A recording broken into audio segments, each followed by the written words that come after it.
I'm Liz Ellen LaFollette, and I've been in practice 30 years in Marin. But I got to give you a little background.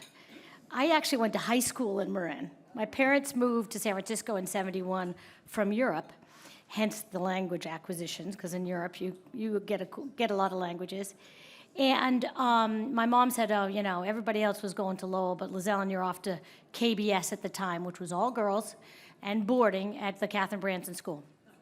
Fast forward a few years later, I go back to college, and then I decide to do investment banking in New York for Lehman Brothers. And I realized that as I am using all my languages for investment banking in the 1980s, we would fly the Concorde to Paris, down to Kinshasa, Zaire, where we would reschedule the debt service of the Central Bank of Zaire, now Congo. I was the only woman. I was 25 years old. And what happens when you get to Central Africa? You realize they really need medical help. They really don't need the foreign exchange that you're getting with the international advisory group that was involved, both the French bank, Lazard, Warburg, English Bank, and Lehman. So I pivoted. I went back to Harvard. I did my pre-med. And then at the time, this is 1984, it was not considered serious to have been out of school before you went to medical school. Now, can you imagine that? It's like you've had no life experience, you've gone college, you've gone straight to medical school, and then they're asking you to talk to people about life and death? Now, how does that work? It never did. So one of the things is that understanding that half of the classic Case Western was called bent arrows. We had been out of school for a long time, and some 4 years, some more, some less. And then we realized that how important it was to have our life experience come to medicine. So I did my residency there. My husband had my 2 kids and said, I'm coming back to California. I'm coming back to Marin. And I've been here since '93. Full circle. So I want to talk a little bit about there's a lot of conversation about menopause, and I only want to say this about it. There's lots to say about it. There's been a lot of bad information about it, and an awful lot of people feel that they were given short shrift on the conversation. So let me just say to you, the conversation is open. You should be asking, does it make sense? And the big controversy is hormones. From my perspective, having worked in cardiac surgery before I actually did the investment banking shenanigans at Pacific Medical Center in the city, we learned that women did not come in for a heart attack until 10 and 15 years older than their male counterparts, unless somebody had taken out their ovaries.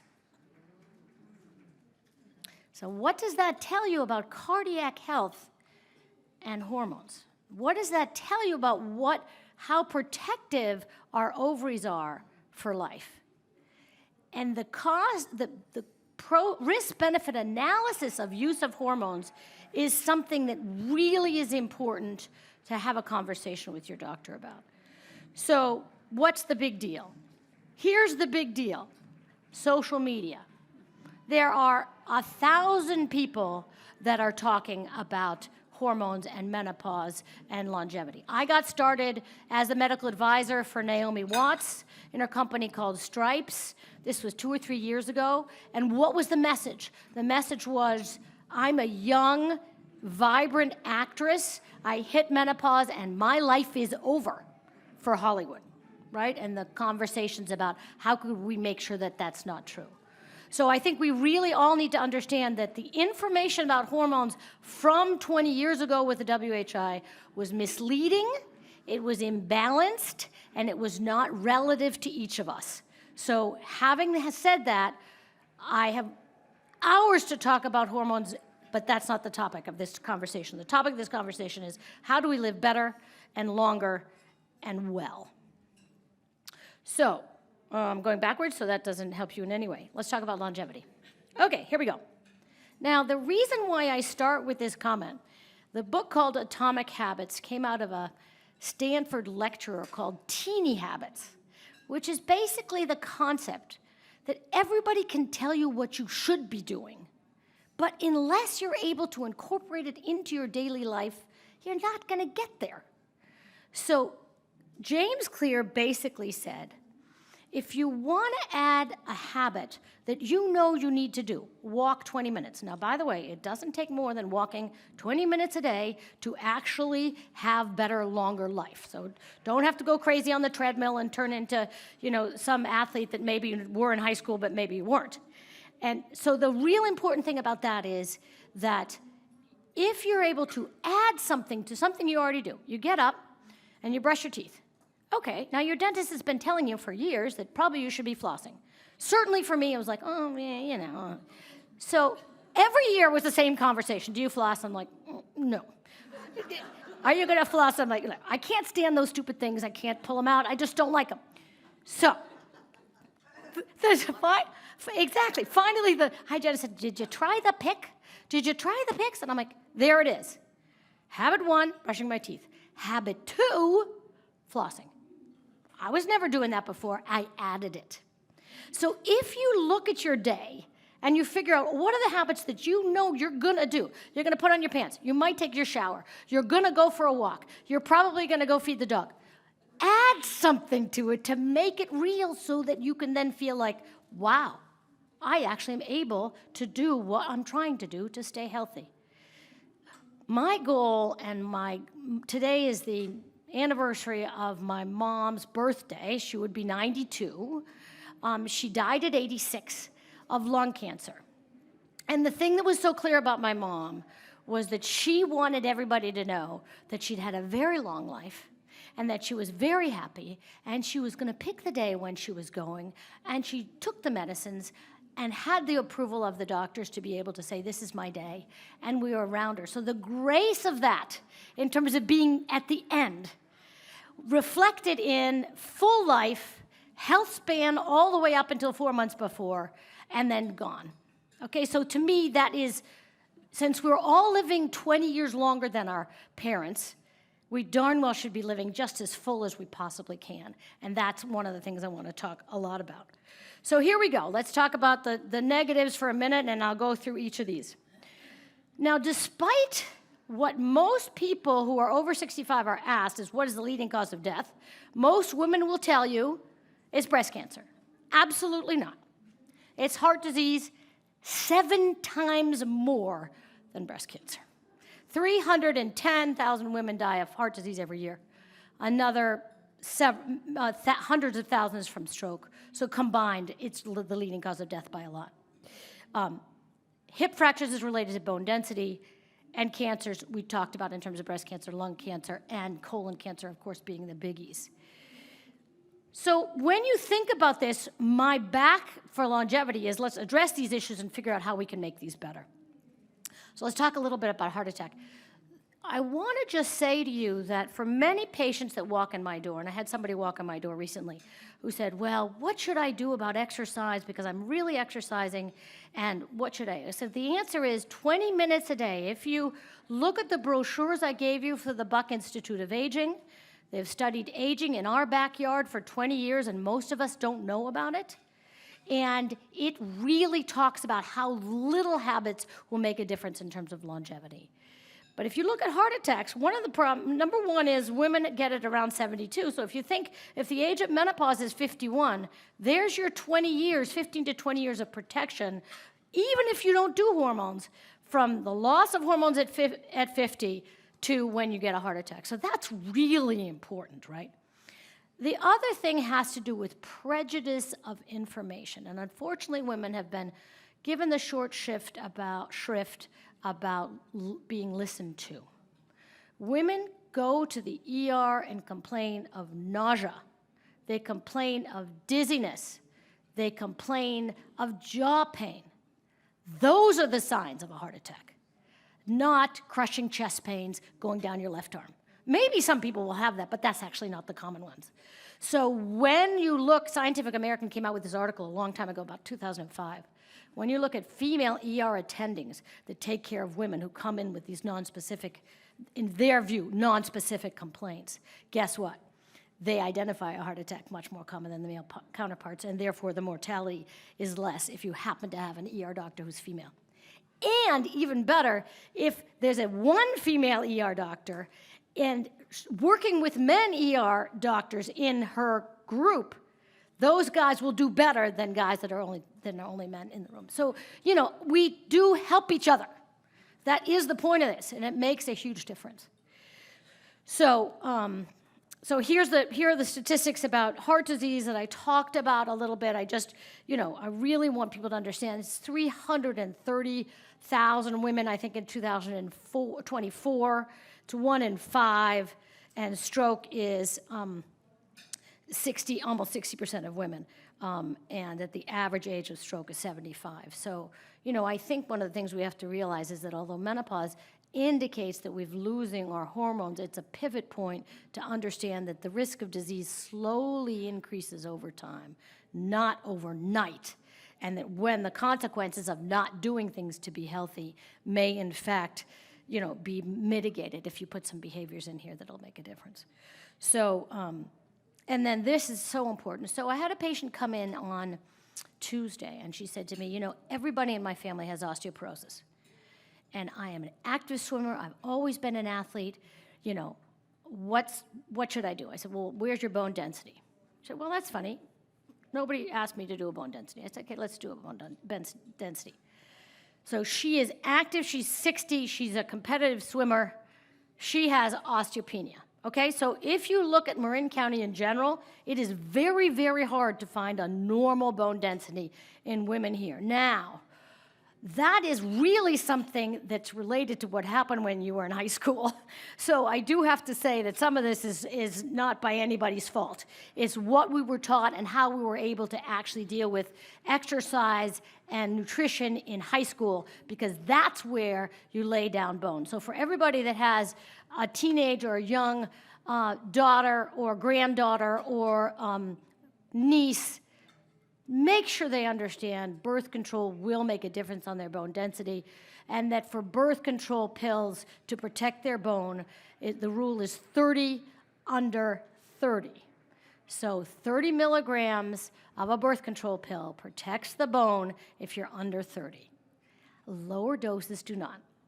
Now that's new, right? That's in the last five years we've learned that.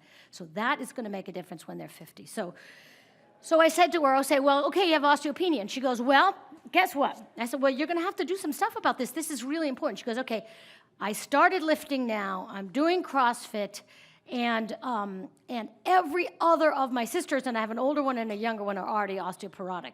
So her athleticism kept her to a certain point, but she still had loss. And so then what to do about that is really important in terms of, weights and making sure that you are walking at a distance, maybe with a weighted vest. Things like that can make a difference in terms of your bone density. But hip fractures is, as you can see, a late event for women, and a very large majority of these women in 2 years die from the hip fracture or the surgery of the hip fracture. So really nice to avoid it. Take-home message: when you're around menopause, get a bone density.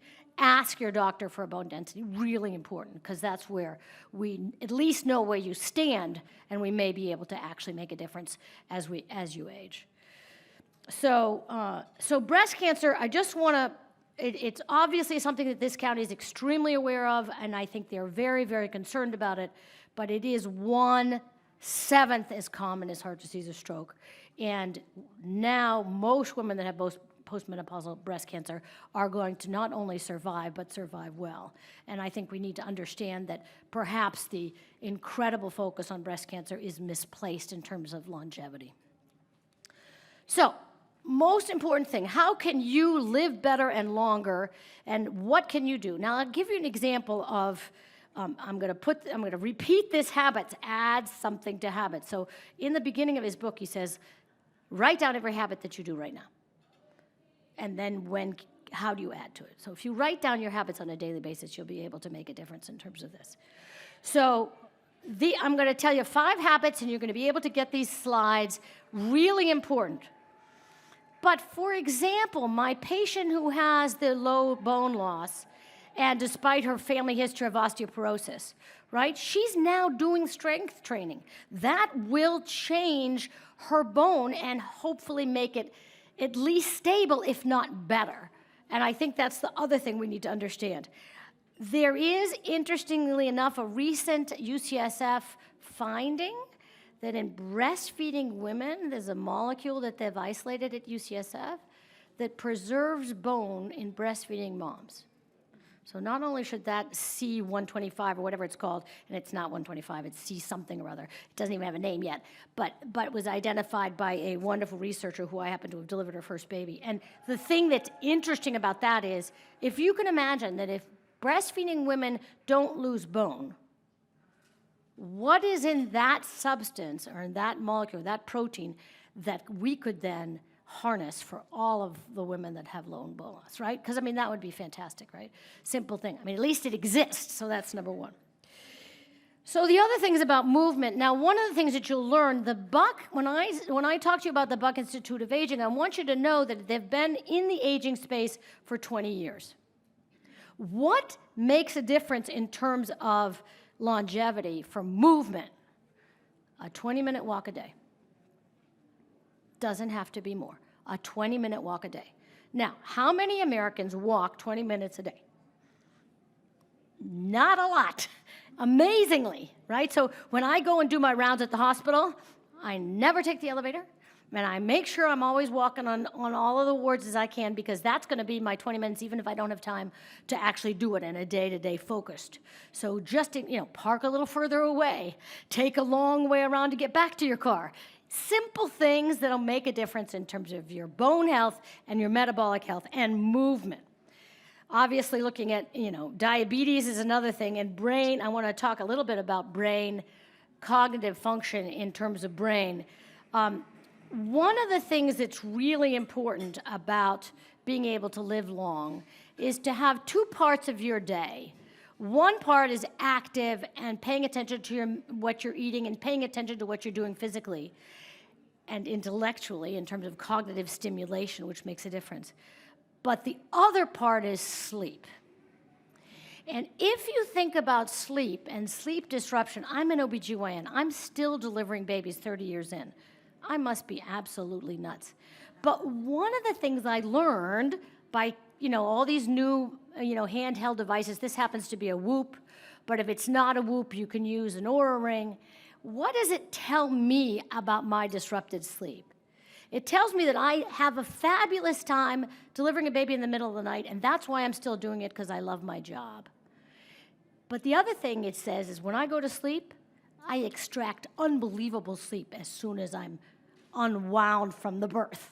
Does that make sense? So I actually am in the right job, right? I'm able to sleep in smaller intervals and get my restorative sleep because of the happiness of my job, and never underestimate how happiness makes a difference. If you look at communities, if you look at my goal of making Marin the next blue zone, which isn't hard to do because most of us are living well and long, if you think about community is hugely important.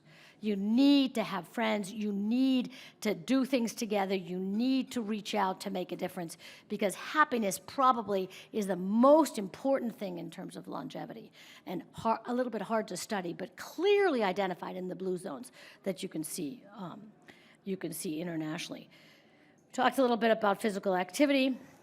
We talked about prioritizing sleep. Now, it is really hard to imagine 7 to 9 hours of sleep. I mean, you add it up, it's like, really? How am I going to do that? And the book that's worth reading about this is called The Circadian Code by Sajjan Panda. And I'll give you some of these quotes because I have a bunch of books I want you guys to think about. But this one's called The Circadian Code, just like circadian rhythm. And the guy's name is Sajjan Panda, and Sachin Panda. He is in San Diego. And basically the point of his book is all these people that tell you they don't need sleep, it's malarkey. They all need sleep. They are not helping themselves by not getting sleep, and you need to prioritize sleep. Now, if you add the information from the book that we should be fasting between dinner and breakfast, what is sleep doing for us? It's restoring all of the things that have gone sideways in your day in terms of molecular changes. So if you think about what is sleep for you in terms of longevity, it's your body's ability to repair itself. Sleep allows you to repair itself so that if a cell is going crazy off to the wrong direction, which hundreds of thousands of cells in every day in your body do, sleep is your chance to go, get back in line, please, get back in line. So you think about how important sleep is in terms of restoration of function, that becomes a whole different priority about, oh, well, I want to stay up and watch a movie late or something. So really important that sleep restores function and repairs. Now, the reason why I mentioned the fasting, your body's functions are clear. You need to eat, you need to digest, you need to exercise, you need to sleep, right? But you need to be done eating and digesting before you're sleeping. And so if you eat too late, in addition to all the crazy metabolic things it's doing, it's distracting your body from repairing itself for sleep. So make sure you don't eat too late so that you have a chance between an hour or two between dinner and sleep, so that sleep can be, in fact, restorative in terms of molecular function. So sleep has been greatly underestimated. You know, I have the privilege of having a lot of these startups now coming into my office. I'm probably the only, private practice OB that is not, unlike the other speakers of this particular seminar. I'm independent, right? I don't have anybody else pay my bills. I pay my staff and everybody before I pay myself. So it's an old-fashioned model. I deliver the babies I see prenatally, old-fashioned model, but I love what I do and I'm still doing it. Whether or not I'll be able to do it for the rest of my, career in the next 15 years, who knows? But that's what I do. But one of the things that's so important is that if you're able to get sleep and restore function, you're going to end up getting better cognitive function and mental health, because it does allow you to restore what you need. So it's clear that sleep is incredibly important. And what I wanted to talk to you about in terms of startups, there's a wonderful startup called Moona Health, Moona. A bunch of young Frenchmen, because the engineers from France were trained, I grew up in Paris, right? So who was trained well in Paris? It's a pyramidal system. You don't make the cut, that's it. You got to go find something else to do, right? So the guys and gals that make it through engineering in France turn out to be very well suited for Silicon Valley. So there's quite a large young engineer population. Somehow, through LinkedIn, they found out that I'm always interested in sleep, and they walk in my door. And they go, Dr. LaFollette, what do you know about Moona Health? I said, nothing. They said, we have managed to capture cognitive behavioral therapy, which is the only way that sleep can be restored and maintained, so to treat insomnia, through the internet, through online, covered by insurance.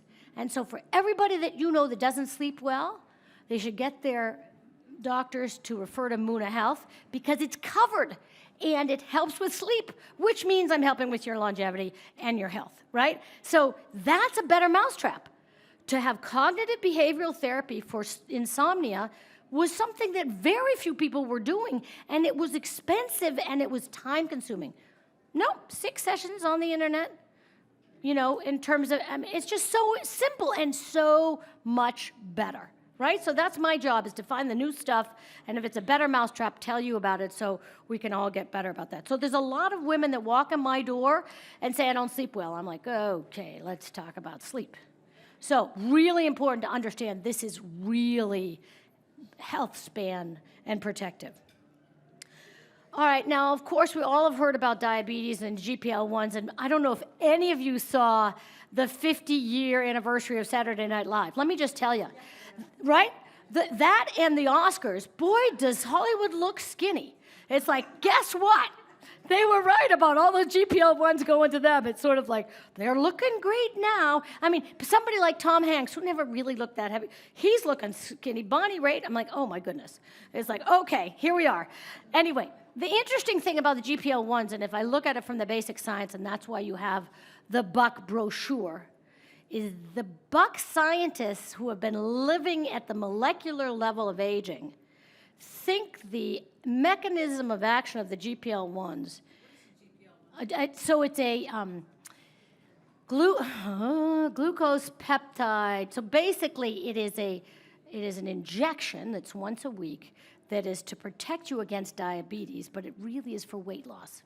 And it's once a week. And the Novo Nordisk, who came out with these molecules have been around for 10 years. So they're not just hot off the press. They're hot off the Hollywood press, but they're not hot off the press in terms of the science. There's a fabulous webinar by a guy named Huberman from Stanford who taught, right? And he talks a little bit too much. But the guy he's interviewing is talking about these GLP-1s, and really interesting because they not only help you in terms of appetite suppression, but any addictive type of personality that we may have. I really need my wine. I really need my cigarette. I really need, more sugar.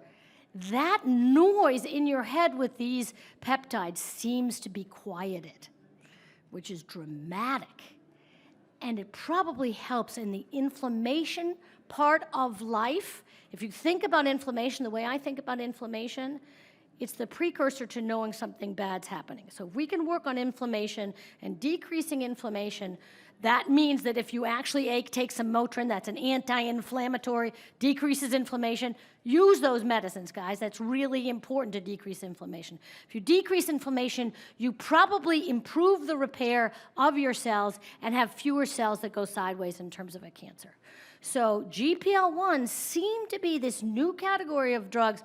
They've been out 10 years that help with inflammation and help with diabetes. And there's Zepbound, and there's Wegovy, and there's Mounjaro. These are the names of these medicines. They came out from Novo Nordisk, which is Danish, and literally changed the gross national product of that country.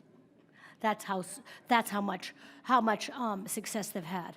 And they may, in fact, be better in the microdosing on the inflammation front, right? So not necessarily for the blood sugar and the appetite suppression, but on the inflammation front also. So it's a win-win. So that has really changed the way people, every day somebody comes into my office and says, look, I want to lose weight. And I'm like, okay, this is incredibly difficult. I talk about habits. I talk about, watching what you're doing. I talk about exercise. For you to be able to exercise to lose the weight, you got to be exercising the whole time. What else are you doing in your life, right? So the other statistic, which is really important about movement, is for everybody that's sitting down, and I'm not going to talk for an hour, so you don't have to worry. But every hour that you sit, you need to move 10 minutes. You need to move 10 minutes. Right? Isn't that interesting? So if you add all those 10 minutes, if you're doing a normal day on the computer, okay, guys, again, there's not enough time in the day to be able to sleep and restore and all the rest of it. But sitting is the new smoking. It's really important to get a standing desk, to walk, and do all that other stuff. So really important. Obesity, you guys know, Marin is particularly good about this. I would say this is a much less common statistic in Marin than is in the country, but it's still one of those things that is in my mind, it's the hider of all the other consequences of aging, because you don't move as much, because your joints hurt as much, because your muscle is not as strong. It's really tough to move when you're carrying more weight, and that is really an issue. Now, stress. So I wouldn't say there's anybody that doesn't say they don't have a lot of stress. And the thing that's so interesting about stress I was reading today is there are wonderful ways to combat stress. The apps of meditation, the sort of, cognitive behavioral therapy, talking to yourself about how can I be more at peace, all that stuff that really can make a difference mentally. But one of the things that's really important about managing stress is recognition and making time to try to undo it. There was a big study that came out of Finland that said that 10, 15 minutes in a sauna, that actually makes an enormous difference in terms of your cardiovascular health, as well as decreasing stress.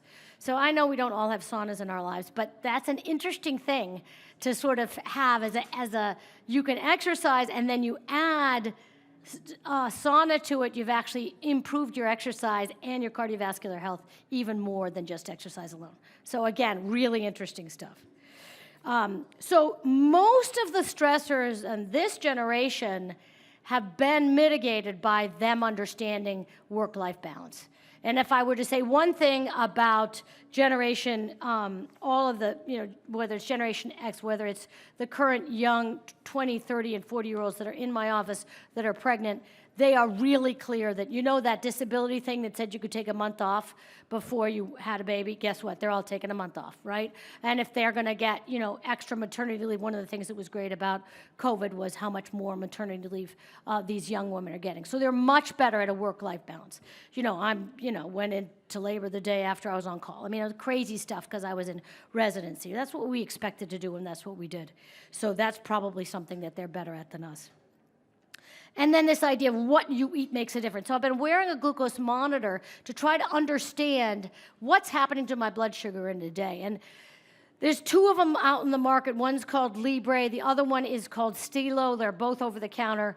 They're not as accurate as the Dexcom G7 and the Libre Plus, but it's a good thing to sort of put on the back of your arm and look at your blood sugars. One of the greatest things about blood sugars is you actually can eat sugar if you've had your protein and your vegetables and your complex carb, if you put it together.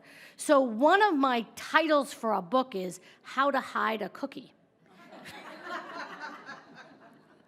The idea is like, okay, you can't start with a cookie, but you might be able to have a cookie after you've had your protein and your vegetables and all the rest of it, and then everybody's fine, and you don't need two, right, because you had one. So anyway, I always feel like weight loss has been so difficult for so many people, trying to make it easy. First, recognition of what's happening to your blood sugar. Second, recognition of how can you change it with diet, and that an ice cream may have the same amount of calories as a steak, but the steak is helping you more in terms of the metabolic health that it takes to absorb and to metabolize protein compared to sugars. Sugars are instantaneously energy. Protein takes a little longer. And that particular biochemical fact is one of the things that helps people understand weight loss. So I've talked a lot. I think I've covered all the things I wanted to cover. I want to talk a little bit about cardiovascular health in terms of exercise. So I have lots of patients that come in my office and say, okay, Lizelle, I'm doing pickleball and my bladder's leaking and I can't stand it. And I'm like, yeah, you're doing pickleball. Did you hear what the ball is doing? Did you see what court you're on? You're running around. So fast forward last week, my patient whose 4 kids I delivered comes in and I went, wow, what'd you do? Your prolapse is not anywhere near as dramatic as before. How's your bladder? She says, my bladder's much better. I said, what'd you do? She said, I stopped playing pickleball because I have an Achilles tendon problem. I'm like, so what are you doing? I'm swimming, I'm doing something else. So remember, moving can come in all sorts of different ways. Learn a new movement. Learn to do something that's different. Learn how to swim. Learn how to do something that's not so much impact. Imagine that. Of course, that's hurting your bladder and your cervix, for crying out loud. I mean, that kind of stuff is such a simple thing in terms of change of what you do that really is important. So just think about movement, and if it's too hard for you to do something, change what you're doing to make it easier for you. The other thing I want to just say about weight loss is the cardiologists in this particular district and hospital are absolutely fabulous. Okay, they're absolutely fabulous. And one of my young moms who had been a heavy was having trouble with colon stuff and all the rest. She had multiple problems. But the cardiologist said to her, you need to lose 50 to 60 pounds, and I'm going to help you with these new class of medicines because it's better for your heart, which means it's better for your life. That's outside the box thinking, right? Those cardiologists are thinking longevity, and they're smart as heck, and I've been very impressed with all of them. And every time somebody else is hired, I think, oh my gosh, how could they be smarter than the last one? Because they really are a great group. So if you haven't ever met one, make up some reason to go see them, because they're really smart. And the reason why I say that is I am an OBGYN. I've been in practice 30 years. I take care in the vicinity of 5,000 patients a year. I cannot be everybody's primary care. There are no primary cares in Marin. It is miserable to see everybody asking for $10,000 and $15,000 and $20,000 to have a primary care. And so when my patients say to me, but Liz Ellen, you've been my primary care for the last 20 years. Guys, I can't do it. I can't write all those other medicines. I don't think I'm smart enough to know how those medicines interact. And so you need a primary care. So what's the solution? You know, it's not a good one. We need to have more primary cares in this county.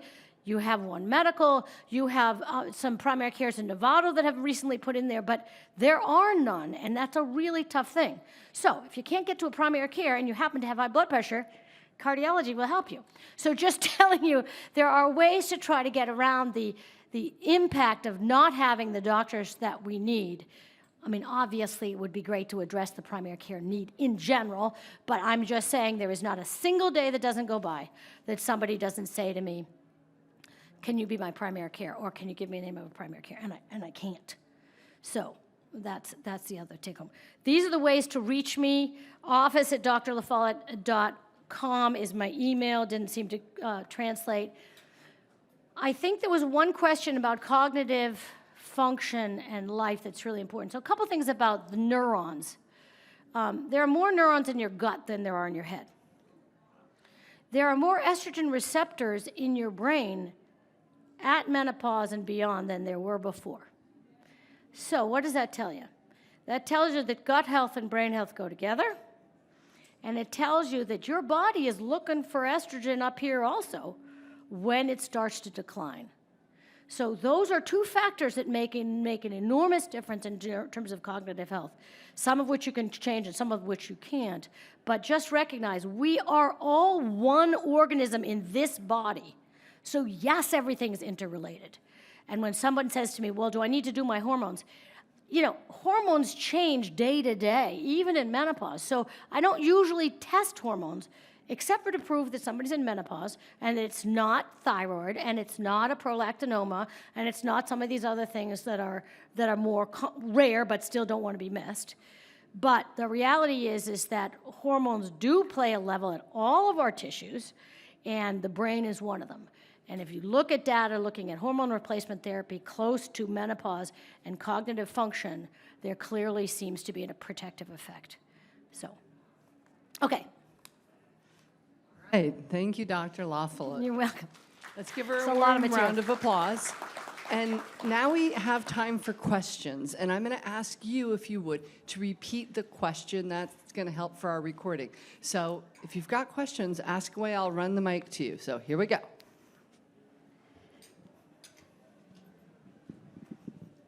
Hi, I'm 72 years old, and I started taking hormones at age 65. Should I continue? Is that an okay thing to do? My doctors all want me to get off of them. What's your advice? You know, I think this is such a great question. It comes up every single day. The swimmer that I talked to you about with the bone loss, I had been talking to her for the last, she's 60. I had been talking to her the last 5 years, get on hormones, get on hormones. But part of it is getting something that makes sense to do. In other words, she has bone loss, right? That's an easy one we know help. Exactly. I come from the world of cardiology before I even started medical school. And heart disease is the #1 killer. So not only should you not come off, but get somebody that can understand how important it is to stay on. Because if they're still in your nagging, it's like,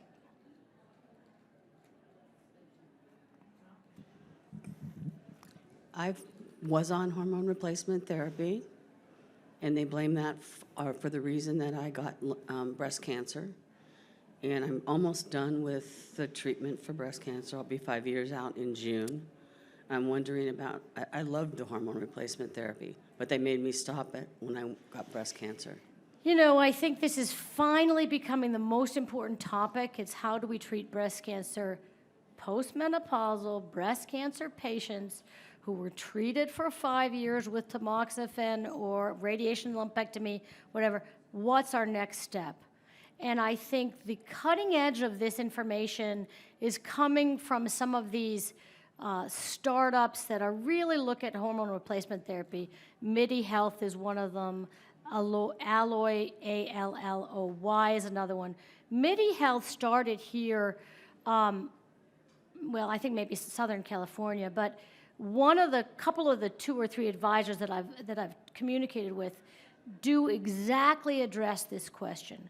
that in a woman who has postmenopausal, well-differentiated, so let's review, a cell that has an estrogen receptor on it is a well-differentiated cell, because all of our bodies have estrogen receptors all over, brain, gut, all over. So that's a well-behaved, typically, cancer, because it has the receptor that a normal breast cell would have that's not cancerous. So a well-differentiated cancer that was dealt with radiation lumpectomy or whatever had the 5 years, the recurrence rate is in the single digits. And for those of you who may have heard Dr. Kelly, I know that she said the numbers are teeny. And we have to get away from fear and into what will help my life for the next 20 years. And that is a really tough spot, because everybody's been, sort of conservative and negative about hormones.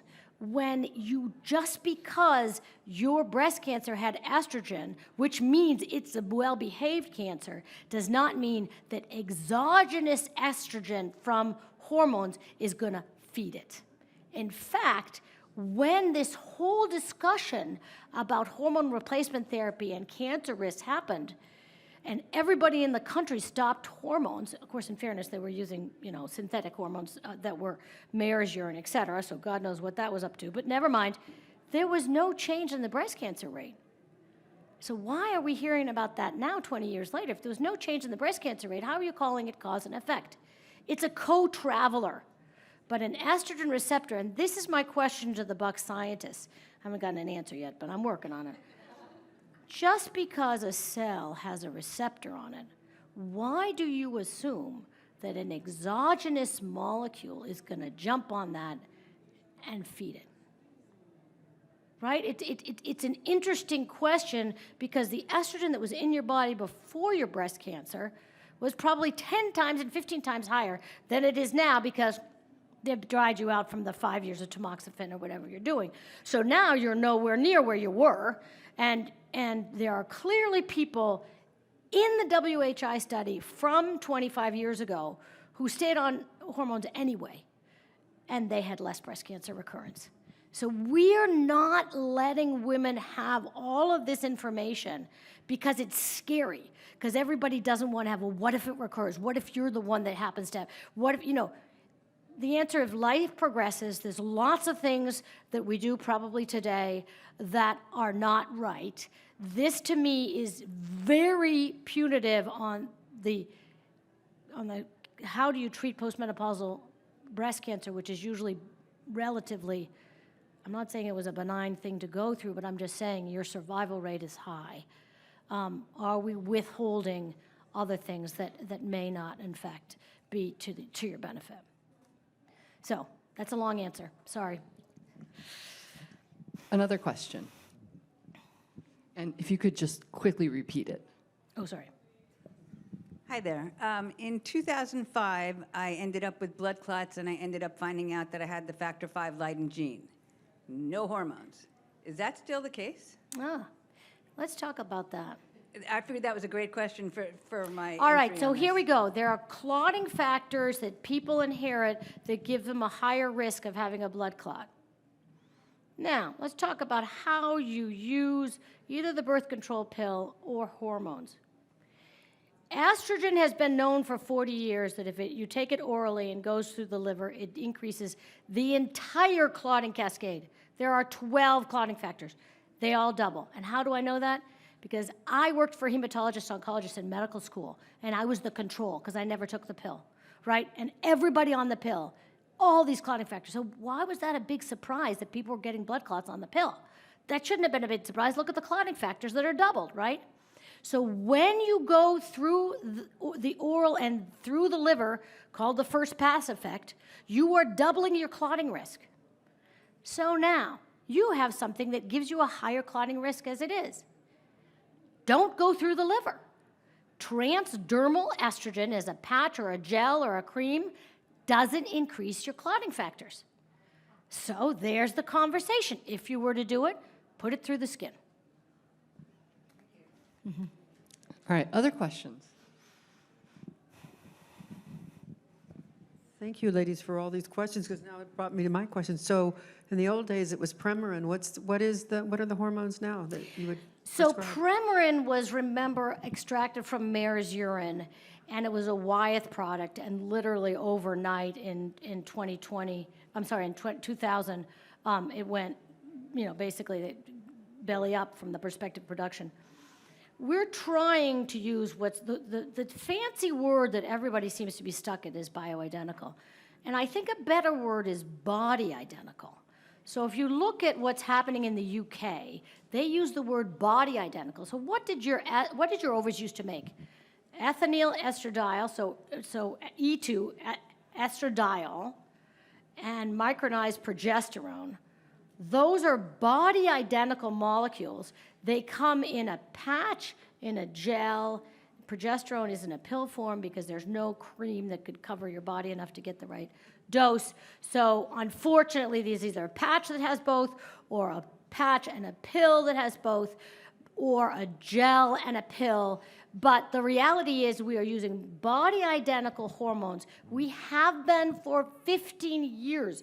You do not need to pivot over to a homeopath or a naturopath to get it. We've been doing it forever. Those are the only ones we've been looking at and that we know about. So body-identical estradiol and micronized progesterone are the molecules you're looking for. And yes, they come in normal commercial forms. And I do think we need to get Medicare to pay for them, but that's another topic that I will leave for somebody else who's more politically inclined. Hi, I'm wondering what your opinion is on treating osteopenia, osteoporosis with bisphosphonates and other drugs like that. They have so many side effects, being, necrosis of the jaw for one, and many other issues. And I'm wondering, I just get so much conflicting information about using those. So great. So the question is, do we treat osteopenia with a bisphosphonate like Fosamax? And the answer is we do not. We only treat osteoporosis. But your question is a great one. Okay, let's just look at the NFL. Those NFL players somehow manage to break a femur and come back in a year. We are not asking to break a femur. In fact, would rather not break any hips or vertebral bodies, right? So how is it that they can get back to work in a year, and we have everybody looking at osteopenia going, am I about to go into the abyss of osteoporosis? Right? I was like, come on. Why is it that women don't get the same, well, never mind. Okay. So the question is a fabulous one. So I'll give you the internist, even though I'm not an internist, but the internist real answer on this. For osteoporosis, the treatment is 3 years, once a year, infusion of Reclast. Okay, that's an infusion, bisphosphonate with less of the side effects. And I will say a little caveat about jaw necrosis. Jaw necrosis was very rare, and it really was probably related to misunderstanding the bone metabolism of the jaw in addition to the rest of the body. When we are talking about osteoporosis, we look at two parts of the body, the vertebral column, so the spine, and the hip, right? We're not looking at the jaw. So is that one of the things we should be? It's an interesting question. But when you talk to the dentist, they saw it rarely, but it wasn't zero. So 3 injections once a year of Reclast. But really what you're asking is, what about all of us, except for me because I'm short? I have normal bone density. My mom's line was always, we're too short to get bone loss. It's true, I have normal bone density. But my point being is, for everybody else that has loss and is worried that the next thing we're going to find out is they have osteoporosis, what do? We know weights will make a difference. We know calcium to some extent. We know vitamin D to some extent. Less calcium than you think. Interestingly enough, 500 milligrams is probably enough. We know that weight training, upper body, can make a difference. We know all of the using your body and going over a distance can make a difference. But really what you're asking is there anything that we can do proactively that'll give us back normal bone? Because I want to build bone back, but I want to get it better than it currently is, right? And there's some data to suggest all those maneuvers I talked to you about, which is taking weight over distance, which is obviously challenging your spine and your hips, using weights, upper body weights. Most women are not going to the gym and dropping weights and going, ugh.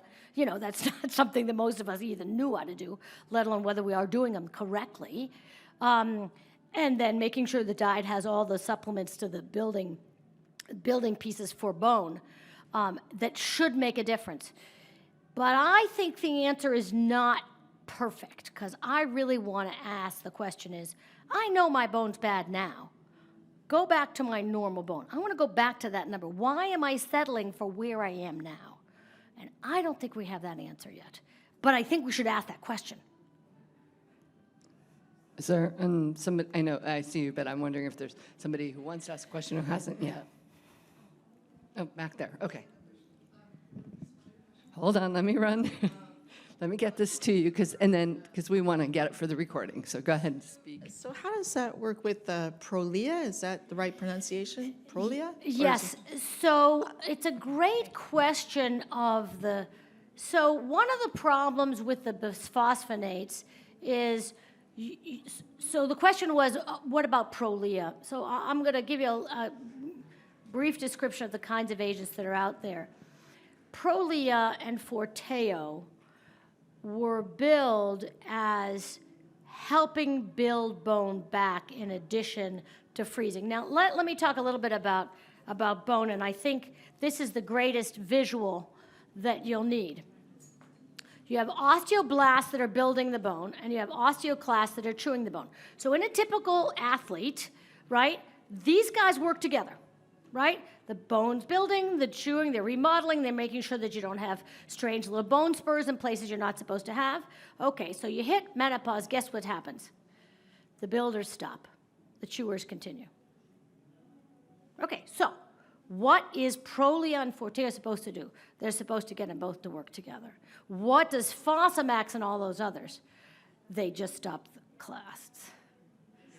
They stop the class, so the chewers, right? They stop the chewers. So, right, let's get them both. So that's what Prolia, which is a subcutaneous injection that is every 6 months, and Forteo, which is a daily injection for 2 years, they're supposed to add to the builders and the chewers so that you're able to get bone remodeling and good bone back. Because the idea of Fosamax, which was the problem, is instead of getting the builders to wake up, right, you just stop the chewers. Well, then what's happening to the bone remodeling that you might need for bone spurs and all the rest of it? None of it's happening. So I'm not sure that was the right solution. I mean, it worked at some level, but don't we want them both? I mean, that's the big dilemma about these medicines. And Prolia and Forteo are supposed to make a difference, and I've seen it in my patients. Now, the diagnosis of osteoporosis, once you have it, even if your bone looks better, is still on you. I don't quite understand that, because if we're getting a little bit better, why shouldn't it be osteopenia rather than porosis? But that tells you that the bone people don't feel like it's the same kind of bone if it gets a little better. And that's an interesting question. And now I'm getting into bone metabolism that's a little above my pay grade. But, yeah, there's somebody in the back. Oh. I know it's above your pay grade. Thank you for everything that you're sharing. But now that you've wandered into Yes. that area, Yeah. who should I see for about what you just talked about? Because I just started taking Fosamax from my primary care physician, and so All right. and I have nothing to do with estrogen. I've never had. You're pointing in the opposite There's an direction. endocrinologist next door. Oh, really? I'll get it. I think there's, by the way, they're not enough. Eric Buxton, Sidhu, Dr. Sue, there's about 3 of them. But I think we should be asking these questions. And there may be a couple of people that are really, really smart about bone that we have to do some digging at the university that exist, that are working with these, crazy sports medicine people that Yes. are understanding how bone works. There was a guy who I think is now retired, he was in his 90s, who understands the metabolism of bone in the city to ask those questions, because not all bone is the same. But we need more information. It is shorthanded and simplistic, without being critical, to put you on Fosamax. Right. Okay. That's enough said over here. Yeah, I don't want to take Fosamax. You've mentioned I've tried to behave. Second question, you've given various recommendations of books and things. Do you Yes. have a list? Or I do. So two books that I happen to have, if anybody wants a copy. One is called Healthy Brains and Happy Lives. Yes. Wendy Suzuki, she grew up in Sunnyvale, professor of neurobiology, woke up at 45 going, what kind of a life do I have? And she realized that happiness was the missing piece. I mean, she was happy about how she'd done successfully. She was a Japanese-American woman, and her parents were delighted, and she was the only child, et cetera. But she didn't have any joy. So she started dancing. I have 2 copies of it, extras, if anybody wants them. It's a wonderful book. So that's Wendy Suzuki, Healthy. I'll show you that just so I have it before I forget the other ones, but this is this. Okay, so here we go. And here's our local brilliant person. Oh, that's good. Can't you read? The Upgrade by Luann Brizendine.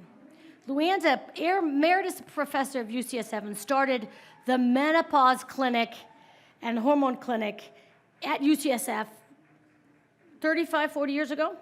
She happens to be local, by the way. Walked into my office and signed this book, so you can't have this one. But her point is that menopause is a time of celebration. You don't have to worry about getting pregnant, and now we can focus on all the things we haven't done in our lives. So these are 2 books I recommend, but the really sort of coup de grace about hormones is a book called Estrogen Matters. Okay, Estrogen Matters is written by a guy named Blooming, who's an oncologist whose wife, after breast cancer, was so miserable he put her back on hormones, and she's done fine. And the other person with the author of Estrogen Matters is Carol Tavris, who's a psychologist. And so Estrogen Matters, you know, this healthy brain, happy life, a little dense, but it talks about cognitive and neuro stuff. So anyway, interesting. And then The Upgrade, talking about menopause and life and all the rest of it. And, you know, it's really good to have a professor from UCSF say, look, we need hormones. I don't know why we were all so negative about it. We need hormones. You know, because I've been doing this a while, and that was a very good message. Do I have another? Well, I talked to you about the circadian code for Sazin Panda that talks about sleep and how important sleep is. I think that's it, but if I have some other ones, I'll make sure I distribute it. Make sure you grab the handout from the Buck, because the Buck Institute of Aging has been in the aging space for 20 years, which is unparalleled in this country. No other institution has been looking at aging for as long as the Buck has, and they're in our backyard. And by the way, the news from the NIH is hitting them hard, so anybody wants to help them, just please know those scientists have really made a difference, and we need to make sure we support them. Oh, Atomic Habits, I was. James Clear, Atomic Habits. So that's sort of a book I think you should have by your bedside and keep reading it, because this idea of delineating your habits, adding something to it, and then trying to really make a difference in terms of your life. But how difficult it is for people to tell you all the things you're supposed to do and actually get it done, right? I mean, it's almost impossible. We're human. We just can't continue to do it without adding it to something that you do every day. And my dental floss story was an absolute true story. It was hysterical. I mean, every time she finally turns to me, she's like, God, what did you do? Your teeth look great. Well, you know, you can teach, you know, what is it? You can teach old horse new tricks or whatever the answer is. Yeah, no kidding. Finally, I got the message. But, and there's some really interesting data about, you know, dental health and how close it is to the brain, and maybe that helps with cognitive function. Probably a little, but anyway, interesting. All right. Thank you so much, Dr. Lawful. Welcome.